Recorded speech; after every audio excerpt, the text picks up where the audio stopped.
देखो, एक टाइम था जब हमें कहीं भी ट्रैवल करना होता था तो हमें या तो बैलगाड़ी से जाना होता था या फिर पैदल जाना होता था या फिर किसी घोड़ा गाड़ी से या फिर साइकिल उठाओ और चले जाओ। और उस टाइम पे साइकिल भी सबके पास नहीं हुआ करती थी। बट एक आज का टाइम है, बस आपको गाड़ी की चाबी चाहिए या फिर आपको कहीं दूर ट्रैवल करना है तो आप ट्रेन से जा सकते हो, एयरप्लेन से जा सकते हो या फिर आप किसी पब्लिक बस से भी जा सकते हो। अब ये जो कंफर्ट हमें मिला है ये इन्वेंशन की वजह से मिला है, और अगर ये इन्वेंशन ना हुई होती तो शायद आज हम इतना आगे भी ना बढ़ पाए होते। मैं बात कर रहा हूँ उस इन्वेंशन की जो हमारी गाड़ियों का दिल है, यानी कि इंजन की।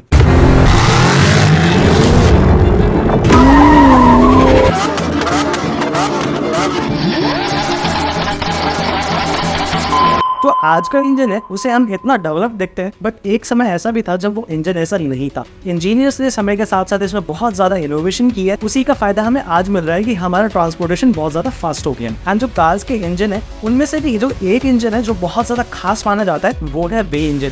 बट वी इंजन को जानने से पहले कि वो क्यों इतना खास है और ज्यादातर लग्जरी कार्स में वी इंजन ही क्यों आता है, इसको जानने से पहले हम ये जान लेते हैं कि इंजन की एक्चुअली में शुरुआत हुई कहाँ से।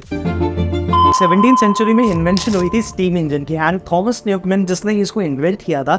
एंड इसके बाद जेम्स वॉट जिसने इसके अंदर बहुत सारी इंप्रूवमेंट लाई थी, जिसके बाद एक स्टीम इंजन बन पाया था। स्टीम इंजन ने काफी टाइम तक रूल किया, बट इसके बाद इसकी लिमिटेशन सामने आने लगी। इंजीनियर्स को लगने लगा कि ये इनएफिशिएंट है, ये काफी ज्यादा हैवी भी है और इसका साइज भी बहुत ज्यादा बड़ा है, जिस वजह से ये छोटे व्हीकल्स में यूज नहीं हो सकता है। इसलिए इंजीनियर्स को एक छोटे इंजन की जरूरत महसूस हुई, इसलिए काम शुरू हुआ आईसीई इंजन पे, यानी कि इंटरनल कंबशन इंजन पे। स्टीम इंजन में जो कंबशन होती है वो इंजन के बाहर होती है, बजाय जो आईसीई इंजन है जो कंबशन है वो इंटरनली होती है, जिसकी वजह से वो ज्यादा एफिशिएंट भी होता है। बट इंजीनियर्स यही नहीं रुके, उन्हें लगा हमें इंटरनल कंबशन इंजन को और ज्यादा पावरफुल बनाना चाहिए, इसलिए उन्होंने आगे चल के वी इंजन को बनाया।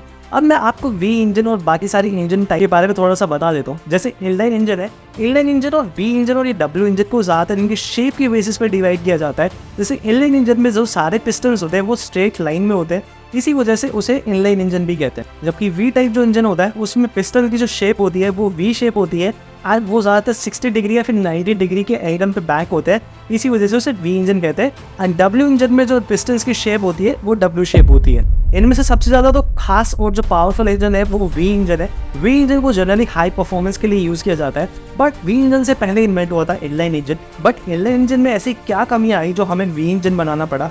देखो, ऐसा बिल्कुल भी नहीं कि इंजीनियर्स खाली बैठे थे तो उन्होंने सोचा चलो वी इंजन बना लेते हैं। जो इनलाइन इंजन होते थे उनकी मैन्युफैक्चरिंग कॉस्ट कम होती थी, मेंटेनेंस कॉस्ट भी कम होती थी और वो काफ़ी ज़्यादा पावरफुल भी थे। बट फिर भी वी इंजन का इन्वेंशन हुआ। क्यों? क्योंकि इनलाइन इंजन को ज़्यादा बड़ा नहीं बनाया जा सकता था। क्यों? क्योंकि इसको काउंटर बैलेंस करने के लिए जो पिस्टन के थ्रू फोर्स प्रोड्यूस होती है उसको काउंटर बैलेंस करने के लिए काउंटर वेट का यूज़ होता है, एंड काउंटर वेट्स की वजह से इसका जो साइज़ है वो ज़्यादा बड़ा नहीं किया जा सकता था।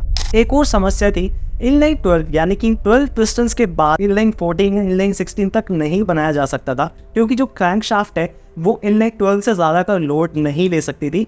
वी इंजन जो है वो वी शेप में होता है, इसी वजह से उसमें काउंटर वेट्स की ज़रूरत नहीं होती, एंड इसी वजह से इनके साइज़ भी बहुत बड़े बनाए जा सकते हैं। एंड यही रीज़न है कि वी इंजन आप बड़े बड़े mining trucks, caterpillar and even aircraft में भी यूज़ होते हुए देख सकते हैं। अब आपने बहुत बार ये सुना होगा कि V6, V8, V12, V14 ये क्या होता है? अब देखो, वी तो वी शेप है यानी कि वी टाइप इंजन है, उसके बाद जितने नंबर ऑफ पिस्टन्स होते हैं उसको हम 6, 8, 12 यानी कि अगर 6 पिस्टन है तो V6, 8 पिस्टन है तो V8, अगर 12 पिस्टन्स है तो V12। बट ऐसा क्या राज है कि इस इंजन का दूसरा नाम हाई परफॉर्मेंस है? असल में इसकी शेप ही इसका राज है जो इसको हाई परफॉर्मेंस और एफिशिएंट बनाती है। इसकी जो शेप है वो इसको कॉम्पैक्ट बनाती है। बट जो आज हम वी इंजन देखते हैं वो आज वी इंजन बने कैसे हैं? देखो, 1930s एंड 1940s में शेवरले एंड फोर्ड ने V8 इंजन को बहुत ज़्यादा यूज़ करना स्टार्ट कर दिया, जिसकी वजह से ये बहुत ज़्यादा पॉपुलर हुआ। एंड वही यूरोप में फेरारी और लैम्बोर्गिनी ने V12 को यूज़ करना स्टार्ट किया, जिसकी वजह से लग्जरी या फिर सेडान या फिर कोई भी मसल कार हो जिसमें वी इंजन का यूज़ बहुत ज़्यादा बढ़ गया।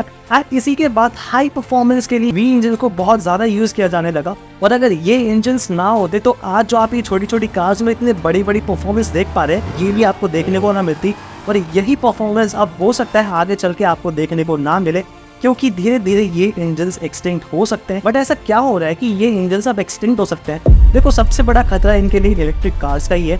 किसी भी डीजल इंजन या फिर किसी भी पेट्रोल इंजन या फिर इंजन के लिए इलेक्ट्रिक मोटर सबसे बड़ा खतरा है। एंड जैसे जैसे पूरे वर्ल्ड में हर एक गवर्नमेंट का रुझान जो है वो इलेक्ट्रिक कार्स की तरफ बढ़ रहा है, वो वे इंजन्स के लिए काफ़ी ज़्यादा खतरनाक है।